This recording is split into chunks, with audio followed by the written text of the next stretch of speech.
Hola, ¿cómo les va? Nueva emisión de ¿Y ahora qué pasa? Desde la provincia de Mendoza por Comunidad Organizada, es canal de EVA TV, el streaming más peronista y federal del país. Somos Marisa Uceda y Nicolás Aromo saludándolos. ¿Cómo le va, Nicolás? ¿Cómo está, Marisa? Bien, apurada. Estamos Apurada, apurados, sí. agitada, vinieron las Corrido, corridas, literal. pero acá estás. Acá estamos. Y vamos a arrancar rapidito porque Sí, tenemos vamos. un muy buen invitado, un gran compañero que tiene otras ocupaciones, además de Sí, nosotros, por así que lo supuesto. vamos a arrancar con él y luego charlaremos nosotros. El compañero es actual diputado nacional, candidato a diputado nacional por la provincia de Buenos Aires y fundamentalmente es un gran dirigente gremial, ¿sí? Que ha sabido resistir los embates del macrismo, está sabiendo resistir los embates del mileísmo, que casi lo mismo, nada más que con otro olor, más feo. Y gracias a también la gestión de él y de sus compañeros, está resistiendo el Banco Nación. Así que le vamos a dar Tal cual. la bienvenida a nuestro compañero Sergio Palazzo. Compañero, ¿cómo estás?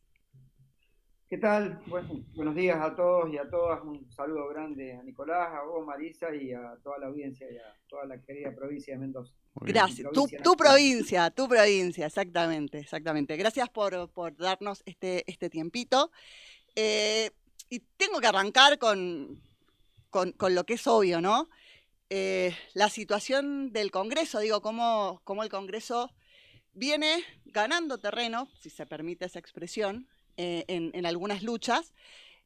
Puntualmente lo que sucedió en la sesión pasada, lo que está pasando con el caso Libra, y supongo que lo que va a pasar con los audios de Spagnuolo, que también entiendo que va a pasar por el Congreso. ¿Vos creés que se está reconfigurando una mayoría opositora o pensás que estos son movimientos aislados?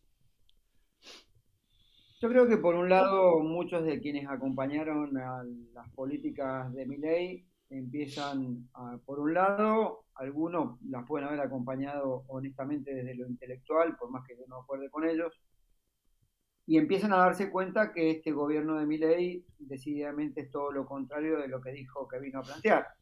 Cuando nosotros planteamos un contrato con la sociedad, siempre hablamos de un contrato social. Cuando lo plantea Milei, planteó un contrato moral. Y claramente ese contrato moral está siendo vulnerado a partir de los sucesivos hechos de corrupción que le aparecen. Venta de candidaturas, denuncias en el PAMI, denuncias en la obra social de trabajadores rurales, denuncias del caso Libra, denuncias del caso Spagnuolo, y podemos seguir. Cobro de fotos, cobro de audiencias, cobro de tweets, de acuerdo, parece que hay un tarifario. Hay una tarifa, entonces, sí, hay una tarifa marcada. Claro, entonces ese contrato moral que él pretendió suscribir con la sociedad, apareciendo como lo nuevo, prometiendo eliminar supuestas castas, y por otro lado apareciendo como el paradigma de la transparencia, está vulnerado. Entonces muchos no quieren seguir acompañando, quizás honestamente desde lo intelectual hayan acompañado, y no quieren seguir acompañando. Por otro lado, siempre nos hemos opuesto a las políticas de Milei, pero hay en otro sector de la oposición seguramente algún grado de especulación política producto de la elección y tienen que vestirse un ratito de opositores para poder sacar algunos votos en contra de Milei y tratar de conservar algunas bancas. Creo que por ahí está pasando esa reconfiguración del Congreso. Pero sí me parece importante dar una definición que me parece que es un punto basal para las discusiones futuras, y es que Milei, siempre cuando nosotros nos oponemos o decimos algo contrario a sus políticas, nos dicen, pero ganó con el 56%, pero ganó una elección, y tiene la legitimidad. Miren, a esta altura Milei lo que tiene es legitimidad electoral, lo que no tiene es legitimidad democrática. Legitimidad electoral porque ganó una elección por los votos, pero perdió la legitimidad democrática a partir que decidió gobernar por decreto y a puro veto después. Eso configura una forma de gobierno que lo inhabilita para tener esa legitimidad democrática, y creo que tenemos que trabajar mucho sobre eso en este proceso electoral y en los 2 años de gobierno que le quedan a él como presidente. Sí, estoy de acuerdo. Me gustó esa expresión, legitimidad democrática. Si me permitís, la voy a tomar y la voy a empezar a usar. Nico, ¿querés Tiene preguntarle? legitimidad electoral, no legitimidad democrática. Exactamente, me gustó mucho. No, Sergio, bueno, gracias por la participación. Aprovecho para saludarte.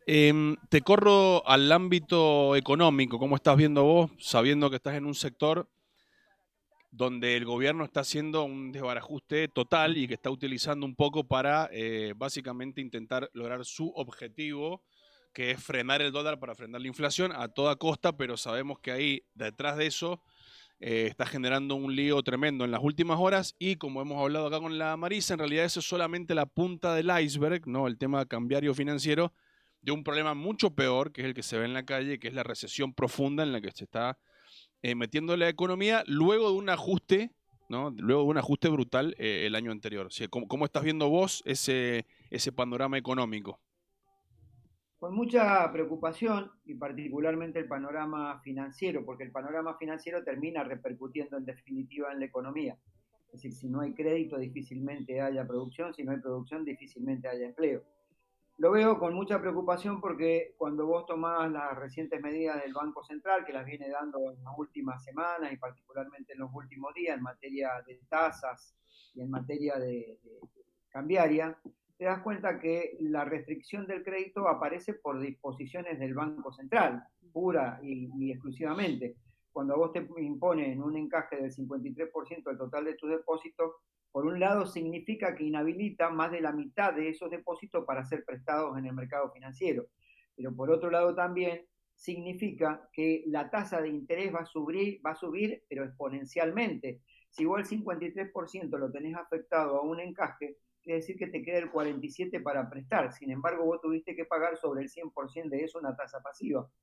Quiere decir que vos arrancás con la tasa pasiva, con la inhabilitación del crédito, más los gastos de administración que te genera la administración del dinero, más lo que vos tenés que presupuestar por riesgo de incobrabilidades que se va acrecentando producto de la crisis económica y vas a tener una tasa volada con relación a lo que puede pagar cualquier empresario pyme o cualquier ciudadano que quiera tener un préstamo. Esto, por un lado, ataca la posibilidad de reactivación de la economía y, por otro lado, sube la tasa de interés de un modo exponencial. A esa tasa el que te pida un crédito es el que no te lo va a pagar, decididamente, porque es imposible pagar una tasa a la que la están llevando. Todo con el objetivo, claro, de tratar de secar la plaza de pesos para que no se vayan al dólar. ¿Y por qué secas la plaza de pesos? Porque no hubieron en las primeras licitaciones el rollover o la renegociación o el refinanciamiento, mejor dicho, de toda la masa de dinero original que tenía el Estado para refinanciar. Le refinanciaron en esa primera gran licitación solo el 61%. Casi 6 billones de pesos iban a ir en peso que tuviste que emitir al mercado y seguramente iban a ir al dólar. Por eso tuvieron que hacer este tipo de medidas de restricciones en materia de encajes, inclusive restricciones en materia de encaje diario. Ellos están imponiendo un encaje diario, con lo cual la tasa cada vez que termine la jornada va a subir, porque vos no sabés si vas a cuadrar el encaje con relación a los depósitos que tenés. Va a terminar subiendo para no tener que pagar una multa después porque quedaste descalzado. Lo veo con muchísima preocupación. Y ahí agrego que se produce un efecto complicado porque la actividad económica se viene frenando. Tuvo un pequeño repunte que está muy por debajo de las expectativas incluso del propio gobierno para este año.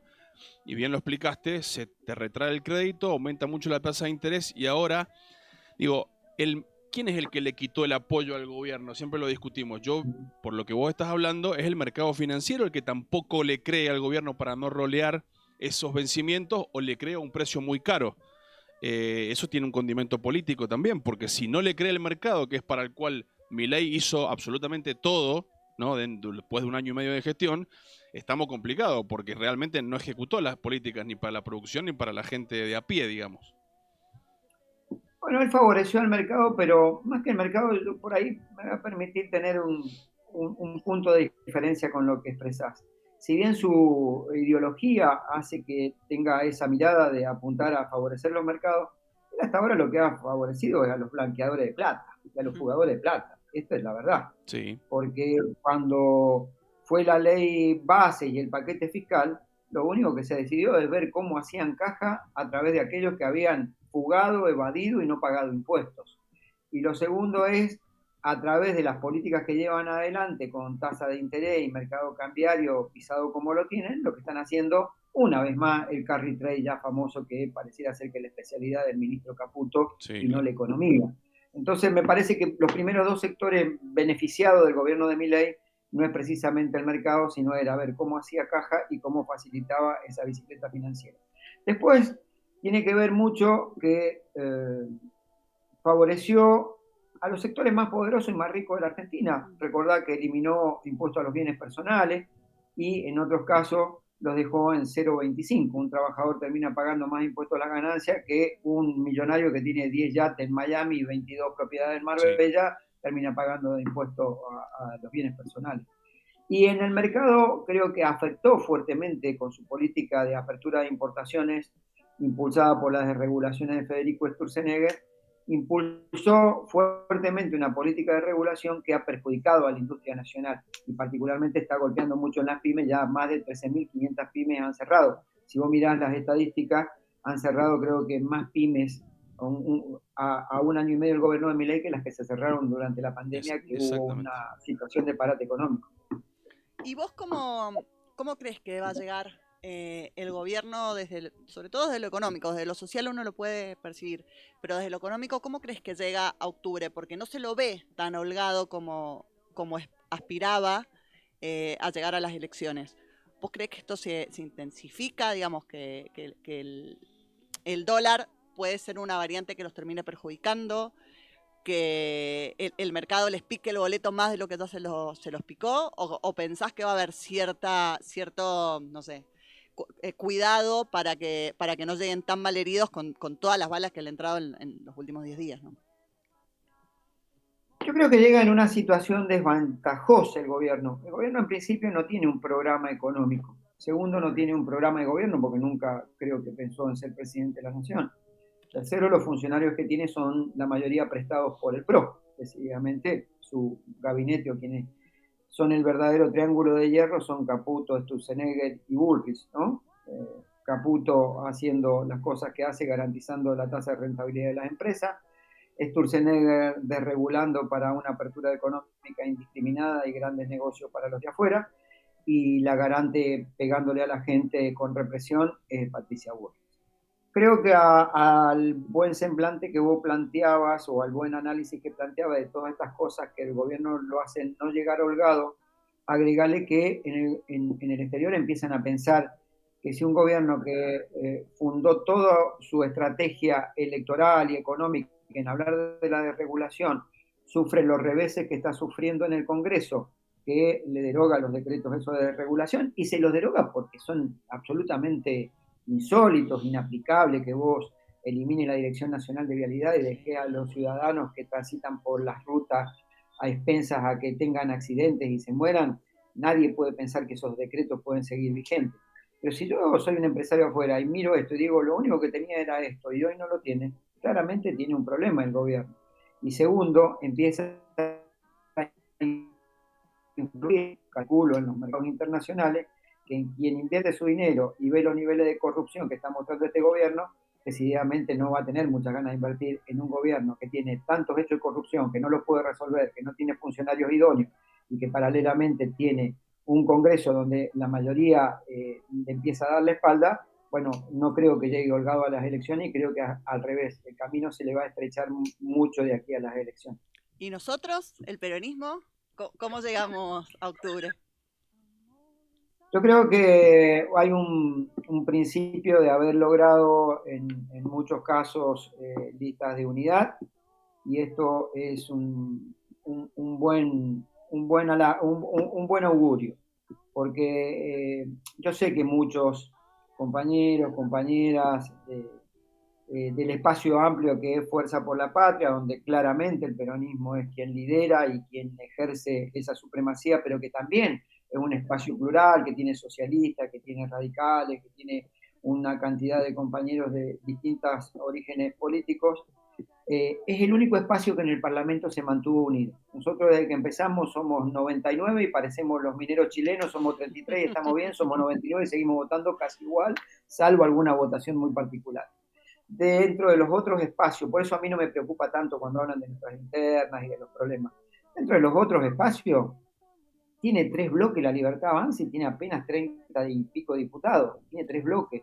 El radicalismo tiene 2 bloques, Democracia por Siempre, y tiene uno de sus principales referentes que directamente se fue del partido, que fue Facundo Manes.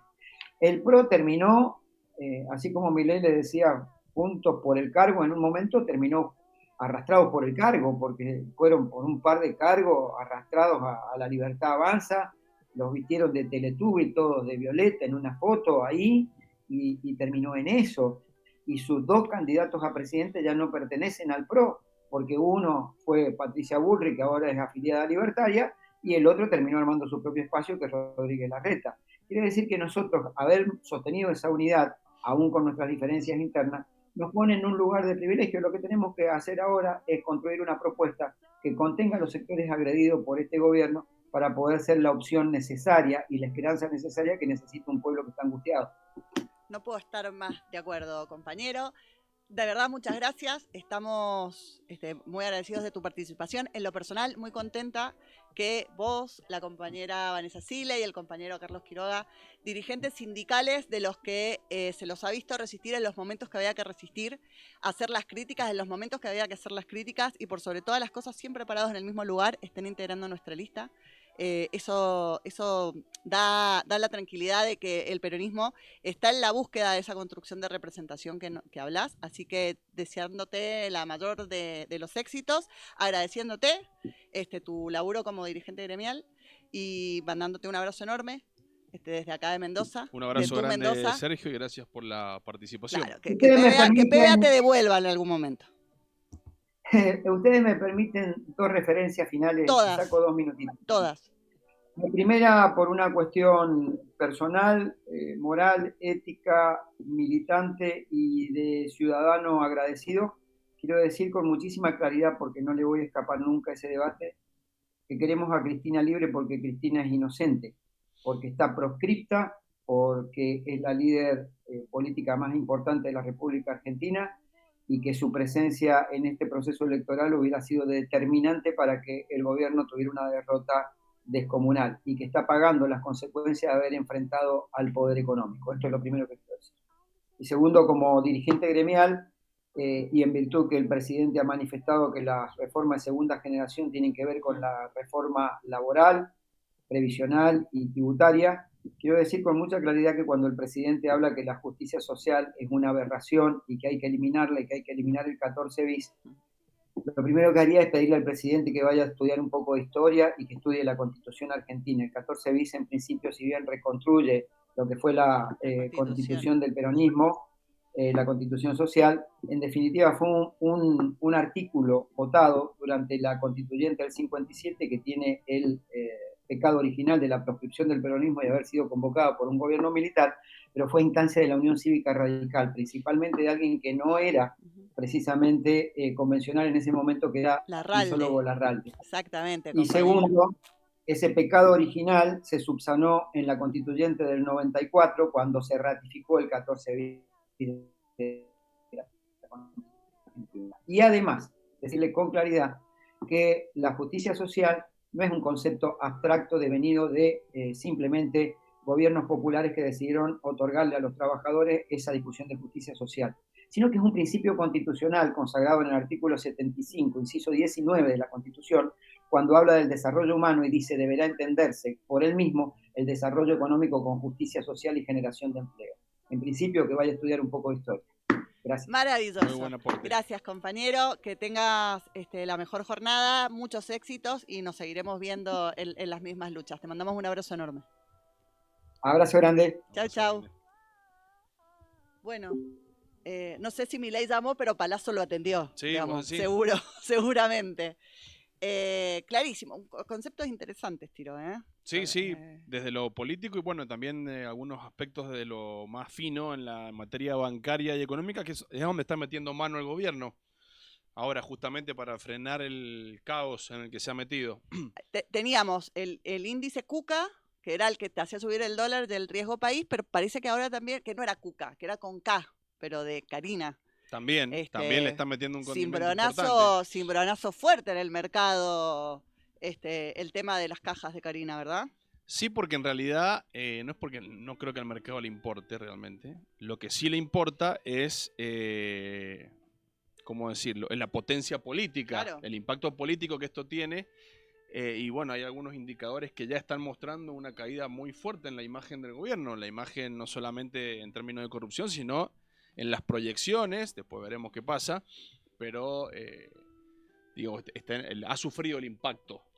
No, eso te genera un gran riesgo de incertidumbre para algo que venía mal, digamos. Sin lugar a dudas. El compañero Palazzo dijo algo que en lo personal lo he venido también repitiendo porque creo que tiene una lógica, que es, este gobierno llegó con 2 premisas. Te voy a bajar la inflación para que te alcance la guita y nosotros somos todo lo bueno, somos la fuerza del cielo, todo lo demás es malo. En esa, no sé, determinación de conceptos, ponele que la inflación la bajaron, no lo manejaron, controlado, no sé tanto, pero la guita sigue sin alcanzar.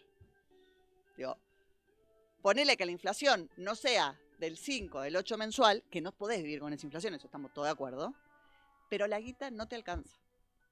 No llega a fin de mes. Nosotros ya lo hemos hablado esto, que la conversación reiterada, cada vez que te juntás con alguien es, no llego, no me alcanza el alquiler, no me alcanza esto, no me alcanza el otro, empezás a dejar cosas. Eso hace que la economía empiece a ir para atrás. Y la gente está mal económicamente. Si a eso le sumás que no eran las fuerzas del cielo, que eran las fuerzas del choreo, digo, ese contrato, ese sustento de la gente que lo votó, se rompió. Y yo no digo que esto va a significar que todo eso va a venir buscando. No. Hay que construir la representación de esa gente que genuina y legítimamente votó con la esperanza para decirle, bueno, mirá, no sucedió, construyamos juntos un destino para esta patria. Pero me parece que esa es la gravedad de enterarnos que la hermana del presidente tenía una tarifa. Así como suena. Así como suena. Así como suena. Sí, porque es cierto que, digamos, la validación del costo y del ajuste y del sacrificio era justamente que lo hacían en nombre de eliminar los privilegios de la casta. Exactamente, Nicolás. Entonces no es menor el problema. Has dicho una gran verdad. Porque, a ver, ¿por qué me tengo que bancar yo el sacrificio? Bueno, por algún fin. Claro. Digo, bueno, me lo banco. Entonces sigo creyendo porque, bueno, me está yendo muy mal, pero con la esperanza de que esto mejore porque me dijeron que, bueno, eso se rompió. Sí. Y cada vez se está haciendo más notorio en personas muy cercanas al presidente. Totalmente. Está más cercano que una hermana que es secretaria general de la presidencia. Sí, y pone esto aparte en jaque un montón de cosas. Digo, que es interesante y voy a traerla a la compañera Cristina al debate porque quiero ver a la justicia actuar con la misma vara. ¿Por qué digo esto? Si Cristina debió conocer, por ser presidenta, lo que pasaba en obras de distintas provincias que pasaban por el Ministerio de Obras Públicas, ya ni siquiera cuestionemos la validez de la pericia. No, digo, si Cristina debió conocer y por eso está proscripta y presa, ¿qué pasa con Milei? Que quien se está quedando con el 3%, voy a reformularlo porque mi juramento como abogada me lo exige, quien está sospechada de quedarse con retornos en la compra de medicamentos y prestaciones de personas con discapacidad es su hermana, que es la secretaria general de la presidencia, que vive con él en Olivos. ¿Hay posibilidad de que el presidente no lo supiera? Y no, o por lo menos tendría que hacer mucho esfuerzo para decir que no, supongo. Vamos a ver si Luciani pesa las 14 toneladas de prueba que seguramente este caso va a dar, porque parece que todavía no nos hemos enterado de todo. Y hay un protagonista que en la provincia de Mendoza lo quieren tapar. Porque no solo era Karina la que recaudaba para la corona. Hay contratos por 250 millones de sobreprecio de la obra social de los trabajadores y los empleados de la defensa. ¿Quién es el ministro de Defensa? Luis Petri, supongo. Igual hace mucho que no lo escucho. Con lo que le gustan las cámaras y está en campaña. Pero ayer escuché algo peor. Alfredo Cornejo, ex emperador de la provincia de Mendoza, digo ex porque ya más que emperador es bufón de la provincia de Mendoza, queriendo justificar diciendo él, la verdad es que yo no puedo hablar del tema de las coimas porque no conozco a los involucrados. Alfredo, la que te llamó por teléfono y te dijo que tenías que ponerlo a Petri de candidato a diputado nacional en primer término fue la implicada. El jefe, el tuyo, el de Milei, parece que el de todos, menos nuestro. Por suerte nosotros tenemos una sola jefa. Y en el medio de todo esto, un país que viste que el riesgo país solo lo tenemos a la mesa cuando gobierna el peronismo. Si no, parece que la gente no lo mira. Los periodistas económicos no lo miran. Creciendo. La tasa de interés creciendo. El dólar aumentando. Digo, ¿qué va a pasar? Porque a mí me preocupa mucho que en el medio de todo este escándalo sea el pueblo el que siga sufriendo. Sí, claro, es la máxima preocupación. Está brava la mano, está muy difícil la situación en la calle. Como hablábamos, no hace falta hablar de los indicadores económicos, que justo y da la coincidencia que muestran efectivamente lo que se observa cuando salís, que es que está todo muy parado, pocas ventas, poco nivel de movimiento. Hablábamos recién acá con la producción, el centro de Mendoza. Muerto. Está muerto, muchachos. Muerto, un cementerio, sí. De verdad, está muerto, no lo están viendo. No hay ningún intento hacer el esfuerzo con... Digo, algún tipo va a ser un poco objetivo en la tele mendocina. Viejo, no dicen nada. Está cayendo en pedazos el centro de Mendoza. La peatonal Sarmiento, que es el mejor, por ahí el lugar que subsiste, está al borde de que no pase nada más. Están cerrando los lugares, están quedando los lugares vacíos. Digo, ese es el modelo de una economía detenida que tiene gente adentro que participe, que está angustiada y que no llega a fin de mes. Y eso es lo que nos debería preocupar. Y hablábamos también otro tema, que esto de la corrupción salta y es central porque fue tu carta de justificación para hacer todo el despelote que hiciste por atrás. No, porque no es menor y ni siquiera cuando está tan claro como que encima fue en el tema de discapacidad. ¿No? O sea, más claro no puede quedar. Ahora, el debate argentino tiene que dejar de ser la corrupción y tiene que ser efectivamente que este plan económico, por más que no hubieran manoteado nada, va a terminar mal. De hecho, ya está mostrando fisuras por todos lados, independientemente de la corrupción. Ahora, si encima le metés este condimento, bueno, estamos complicados. En un momento no vamos a tener en quién creer, digamos. Vos sabés que... Si es que ya no estamos en ese lugar. Es que, claro, eso está ocurriendo y lo vamos a ver más nítidamente con la participación de la ciudadanía en las elecciones. Digo, creo ¿Qué se proyecta de eso para Mendoza? Yo creo que ya Mendoza venía en baja. Sí. Y a mí me parece que el ausentismo va a ser muy elevado. Y creo que eso es una preocupación que tienen que tener todas las fuerzas políticas, porque la democracia se construye con la participación ciudadana. No hay manera. Y lo que está ocurriendo es que hay una pérdida constante y permanente de las prácticas democráticas.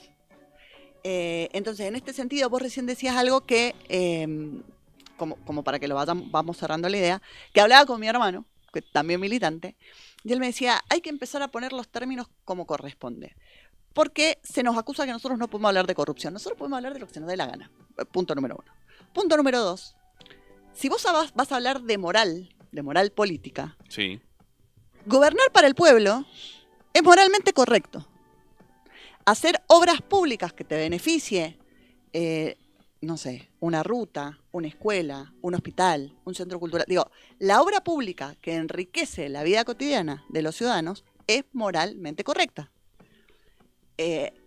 Invertir en ciencia y técnica es moralmente correcto. Generar mecanismos de inclusión dentro de la seguridad social es moralmente correcto. Digo, todas medidas que se han llevado adelante en gobiernos peronistas, los últimos, Néstor y Cristina. Entonces, cuando a nosotros nos vienen a correr, nosotros vamos a hablar de lo que queramos. Primero porque Cristina es inocente. Básicamente porque no pudieron demostrar con un juicio justo y un proceso transparente que fuera culpable. Punto. Y segundo, porque nosotros hemos logrado el bienestar de esta sociedad cada vez que gobernamos. Con las banderas del peronismo. ¿Sí? Cuando hemos sido independientes, hemos tenido independencia económica, cuando hemos tenido soberanía política y por sobre todas las cosas, cuando hemos tenido justicia social, nuestro pueblo ha crecido en consonancia con el crecimiento de la nación. Es tan simple como eso el peronismo. Entonces, cabeza bien alta, frente bien alta, porque nosotros podemos hablar de moral política con muchísima tranquilidad. Y me parece que eso es algo que tenemos que empezar a incorporar como militantes políticos, porque el debate lo están queriendo llevar a este lado. Lo escuchaba el otro, Adorni, es una operación. Y claro, amigo, porque ha salido antes de las elecciones. Sí, la foto de Olivos también salió antes de las elecciones. Eso hacía que fuera mentira. Claro, sí, Pero, por a ver. supuesto, sí. Pero las coimas existieron igual, Adorni. Y si no, salgan a dar las explicaciones que tienen que dar. Porque a donde vayan, el pueblo los va a ir a buscar como les está pasando. Así Sí, es así, Marisa. Sí, coincido. Hay otra cosa. Bueno, ahí cerramos, pero me parece que se están quebrando. Siempre lo digo, en la Argentina la sociedad está percibiendo cada vez más que se quiebran los incentivos a hacer en cada uno su lugar las cosas bien. Exactamente. Pasa y claro, en la dirigencia política, exacto. pasa en los clubes, pasa en donde quieras ponerlo. Que se va reflejando, digo, si desde arriba no hacen las cosas bien, ya... Digo, y esto es independientemente del partido. Entonces, bueno, si vos quebrás todos los incentivos, vamos a terminar, ya estamos en una situación preanárquica, que ya democracia tiene poco. Digo, el sector empresario se preocupa muy poco también por poner su parte, porque yo estaba discutiendo ahí, pero digo, vamos a los bifes, le digo, a ver, si yo soy empresario y tengo un presidente pro mercado, y yo tengo influencia, yo tengo que salir a bancarlo a Milei. Lo tengo que salir a bancar, es más, yo te pido, aunque no lo vote a Milei, que salgas a bancarlo, no que le lleve el dólar a 2000. Bueno, no lo banca. No. Entonces yo ya no entiendo cómo funciona. Digo, ¿quién lo pone ahí? El que lo pone ahí lo tiene que bancar. Aun cuando, ya no tiene apoyo político. O sea, le habrá servido para lo que le sirvió, pero bueno, en el medio hay un país. Entonces también cada sector de las fuerzas vivas, por así decirlo, tiene que tener su granito de arena de aporte a la sociedad. Hay otra discusión en la que estamos entrando, es que ahora hay que bajar los impuestos. Está bien, discutámoslo seriamente y van a ver que lo que están diciendo es medio una burrada. Yo siempre pongo un ejemplo, la leche en Argentina tiene 0 de tasa de impuestos. Sí. Está exenta de IVA. No hay que bajar el IVA para bajar la inflación. Y sale lo mismo que un litro de nafta. No, y la leche hace 20 años salía un 0,5% de lo que sale hoy. Entonces explícame a ver cómo se transfieren en los precios. Pero no importa, son discusiones, pero son las discusiones con las que se está malinformando a la sociedad. Y después estamos en esto. No le sirve a los empresarios, porque están todos los negocios cerrados. No nos sirve a nosotros, porque no podemos consumir. ¿A quién le sirve? Milei no le sirve a nadie, salvo a Karina. Alfredo, por más que te quieras bajar del barco, sabemos que hoy Petri están arriba, no sea cara dura. Compañeros, compañeras, a no desanimar, a seguir organizando la esperanza de todos de nuestros lugares. Que la Argentina que nos merecemos va a volver a tener el destino de la patria grande que estamos buscando, con justicia social, independencia económica y soberanía política, y por sobre todas las cosas con Cristina Libre. Muchas gracias, que tengan buena semana, nos vemos la semana que viene.